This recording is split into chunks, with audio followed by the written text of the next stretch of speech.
इससे पहले कि हम उन सवालों में जाएं, क्या मैं कुछ कह सकता हूं? लोग कला के बारे में, कला क्या है, इस पर बहुत चर्चा कर रहे हैं। मेरा मानना है कि इस शब्द का मूल अर्थ है सब कुछ सही जगह रखना।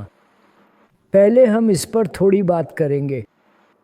हर चीज सबसे बड़ी कला है, सर्वोच्च कला है। और सुनने की कला, ध्वनि सुनने की कला, सुनने की कला, देखने, निरीक्षण, समझने की कला, ये सब सुनने की कला है। सुनने की कला, देखने की कला, सीखने की कला। और देखने, निरीक्षण, समझने से हमारा क्या मतलब है? मैं आपसे पूछ रहा हूं। कृपया हम साथ मिलकर इन सवालों की जांच कर रहे हैं। ऐसा नहीं कि वक्ता खुद से बात कर रहा है। हम इन सवालों पर साथ मिलकर चर्चा कर रहे हैं। ये मुद्दे जो लगभग हर जगह सामने आ रहे हैं, हमें इंतज़ार करना होगा।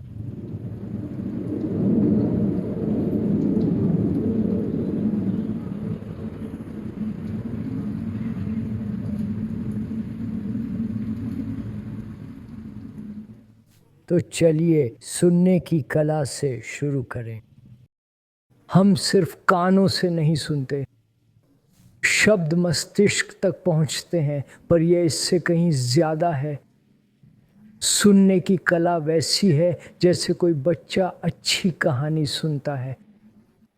वह कहानी में खो जाता है, नायक या नायिका के साथ जुड़ जाता है, उत्साहित होता है, सुनता रहता है। क्या हम कभी सचमुच सुनते हैं? आप कुछ नहीं कर सकते, मुझे लगता है। क्या हम कभी किसी की बात सुनते हैं? क्या आप पत्नी, पति या प्रेमिका को सचमुच सुनते हैं? वे क्या कहना चाहते हैं? या हम उनकी बातों का अपने हिसाब से अर्थ निकालते हैं? जानी हुई बातों से तुलना, निर्णय, मूल्यांकन, सहमति, असहमति, ये सब चलता रहता है जब हम सुनते हैं। क्या यही सुनना है?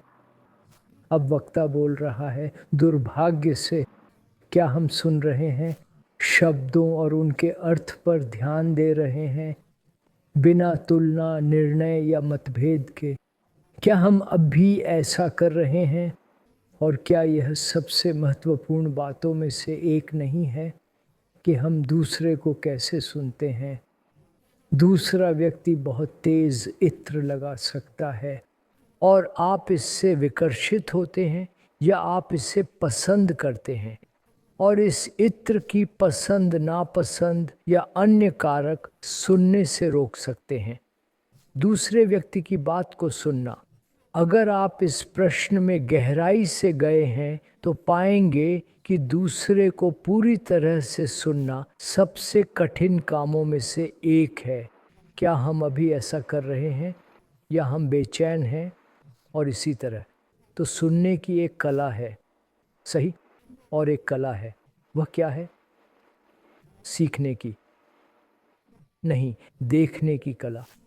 सुनने की कला, देखने की कला, चीज़ों को वैसा ही देखना जैसी वे हैं। जब आप एक पेड़ देखते हैं तो क्या तुरंत शब्दों में बदल कर कहते हैं पेड़, या आप उसे देखते हैं, उसे देखें, उसका आकार देखें, पत्ती पर पड़ती रोशनी की सुंदरता देखें, पेड़ की विशेषता देखें। सौभाग्य से यह मनुष्य द्वारा नहीं बनाया गया है, वह वहाँ है। तो क्या हम खुद को वैसा ही देखते हैं जैसे हम हैं, बिना निंदा, बिना निर्णय, मूल्यांकन आदि के, बस यह देखने के लिए कि हम क्या हैं, हमारी प्रतिक्रियाएं और जवाब, हमारे पूर्वाग्रह, विचार, बस उन्हें देखने के लिए हम खुद को राय में डुबोते हैं। कुछ करने के लिए नहीं, बस इसे देखने के लिए। क्या नहीं? क्या हम ऐसा कर सकते हैं? चीज़ों को जैसा है वैसा देखने की कला है, बिना नाम दिए, शब्दों के जाल में फंसे बिना। सोचने की पूरी प्रक्रिया जो धारणा में बाधा डालती है।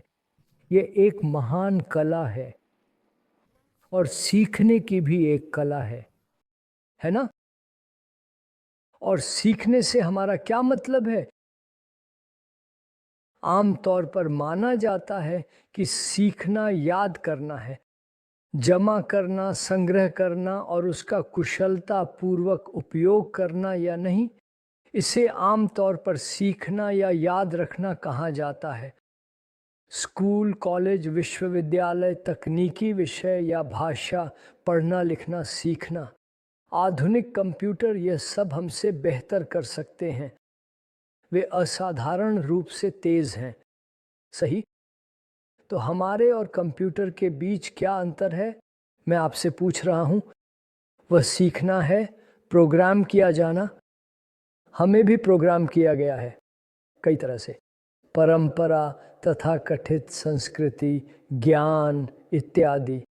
हमें हिंदू, बौद्ध, ईसाई, तिब्बती या कम्युनिस्ट बनने के लिए प्रोग्राम किया जाता है। क्या सीखना बस इतना ही है? सिर्फ याद करना, दोहराना, क्या यही सीखना है? हम सवाल कर रहे हैं, ये नहीं कह रहे कि ऐसा नहीं है। जैसे कार चलाना सीखना, भाषा सीखना ज़रूरी है अगर आपकी रुचि है। क्या यही सब सीखना है या सीखना कुछ और भी है? क्या आप मेरी बात समझ रहे हैं? मुझे सिर्फ देखो मत, कृपया बताओ। वह व्यक्ति बहुत रोचक नहीं है।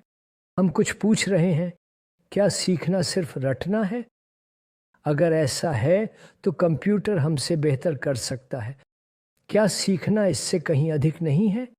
सीखना यानी लगातार सीखना, जमा करना नहीं। जो देखा उसे इकट्ठा नहीं करना। जो देखा, सुना, सीखा उसे संग्रहित नहीं करना। सीखना यानी निरंतर देखना, सुनना, बढ़ना, कभी रुकना नहीं, कभी याददाश्त में न लौटना और उसे काम करने देना। सही है ना? यह एक महान कला है, अनुशासन की कला।